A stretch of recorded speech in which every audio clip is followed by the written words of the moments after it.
With the wizard gone, the silo unbarred, bread rose once more in the ovens. The belly swelled content with wheat, ale foamed in the tavern again, the sound of laughter stitched through the lanes, the children's games filled the village greens. Emma and Arn, inseparable as always, seemed among the happiest, running wild between cottages, stealing apples from the orchard, and sharing freshly baked, warm loaves of bread between each other. It felt good, I can tell you, to have things finally return to normal again. Folk spoke easy words, and the market stalls grew bright with baked goods, with honey, with baskets of eggs. For a while, it seemed as though the dark months had only been a bad dream.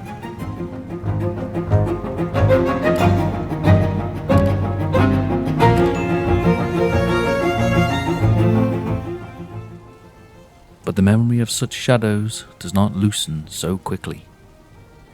Arn lingered by the river's edge, a stick in hand, tracing circles on the water as though testing its secrets. The current glimmered deceptively gentle, catching the late sun in shards of silver. He'd been gone for some time, and Emma, worried, was walking the familiar lane that wound down from the village. Calling out Arn's name at first, her voice light, then sharper. She carried the ease of habit in her step. How many times had she fetched her brother? Yet today the air was heavy, the hush of the river carrying more than its usual song. When she came upon him, standing ankle-deep with his trousers rolled, she felt a pang of unease. Arn turned, grinning, fearless as always, the water circling at his shins. That afternoon, by the bend of the river, where the water ran fast over slick stone, Arn waded out. As the water's chilly fingers reached out and pulled Arn in, Emma's scream split the air. Without pause, she plunged in after him, her skirts turning to stones around her ankles, arms clawing through the foam. She caught his sleeve once, twice, but the river twisted them apart. Arn's eyes were wide, his mouth open to the water, arms flailing.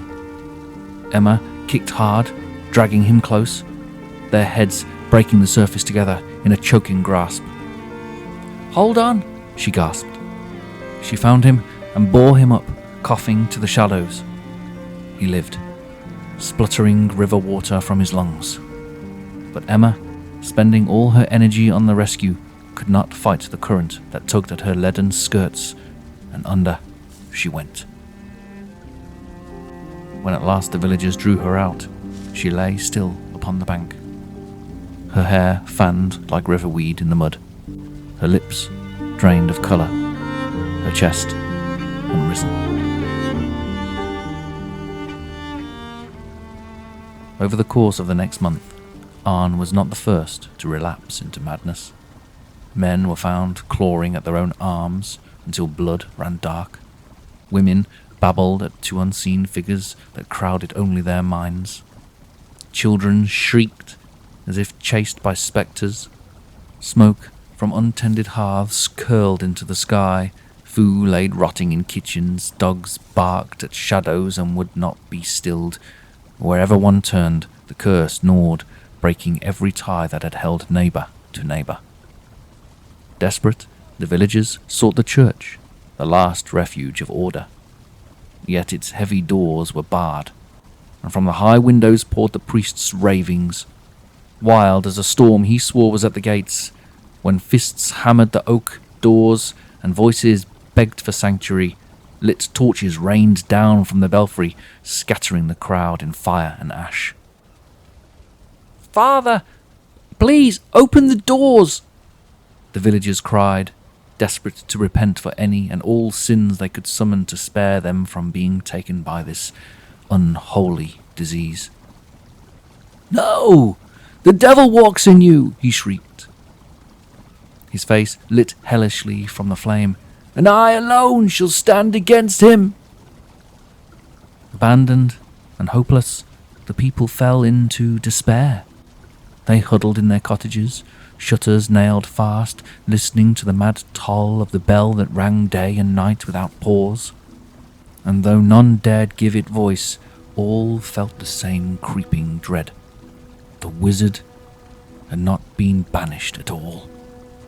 His hand lingered still, unseen, but inexorable, drawing tighter and tighter the invisible snare about their throats.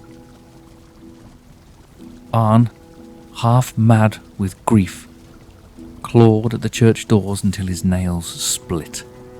He felt the hairs on the back of his neck flourish. A hush fell over the square, and a presence behind him.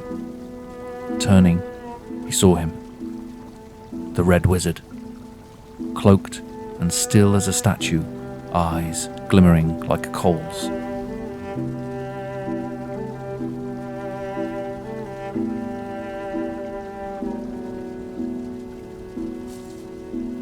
In a moment of startling clarity, Arn fell to his knees, clutching at the crimson hem. "Forgive us," he sobbed. "Lift this curse." The wizard's hand rose, pale against the dusk. He pointed to the grain barn. "Sacrifice must be made." From the shadows, the priest charged, torch raised. His strike never landed, though. The wizard dissolved like vapor, leaving only the echo of laughter. Arn bolted for the silo.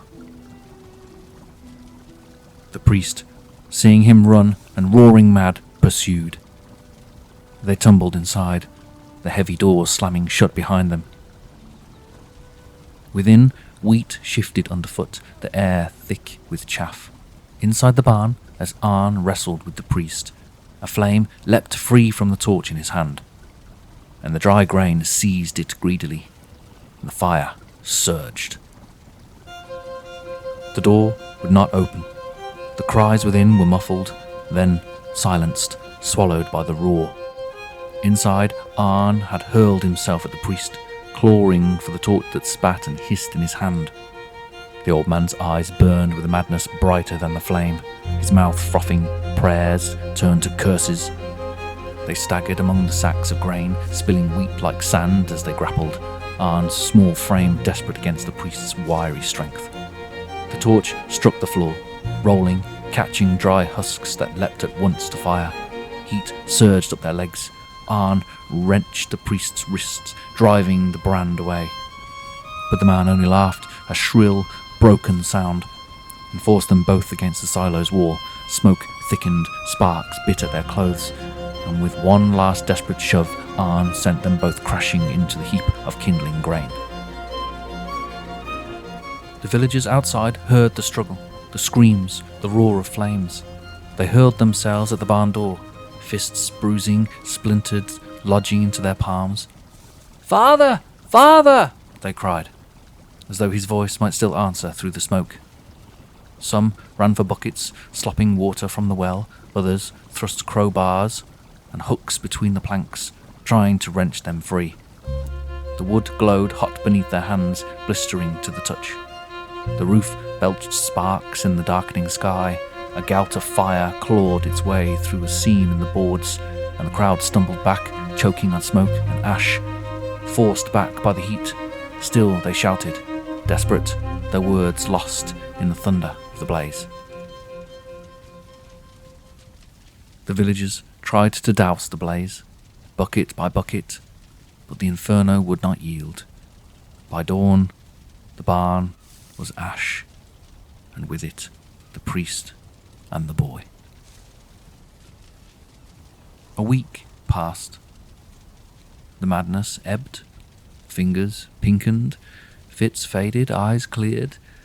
They were saved, though none understood how. The wizard was gone. His wagon had vanished without wheel tracks. Some said that he was a fraud who poisoned them all. Others whispered he was no man at all, but some wandering power that fed and cursed in equal measure. the truth may never be known. But as a caution, the villagers burn their fields after every harvest. No one remembers when it first began now, but it's as common as prayer.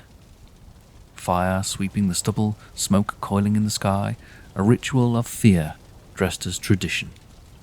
And the children, who never saw the Red Wizard but grew up on stories of him, sing their cautionary rhymes in the lanes.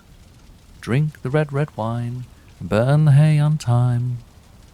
What was terror is now woven into play.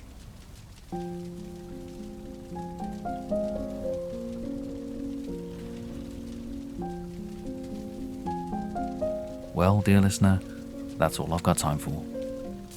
If you enjoyed my tale, please consider subscribing and liking for more.